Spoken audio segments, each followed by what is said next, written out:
how to zoom image on hover in Elementor. So I've just logged into my Elementor account. I'm going to hover over my website and then I'll select edit with Elementor. This is going to load up the website editor. Now once we have the website editor open, we're going to add a new section here. So just make sure this is added in the new section.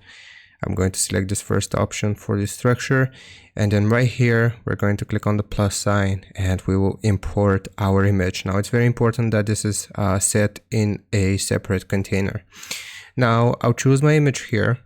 I'll just upload a file from my library. I'll choose this one and I'll select it.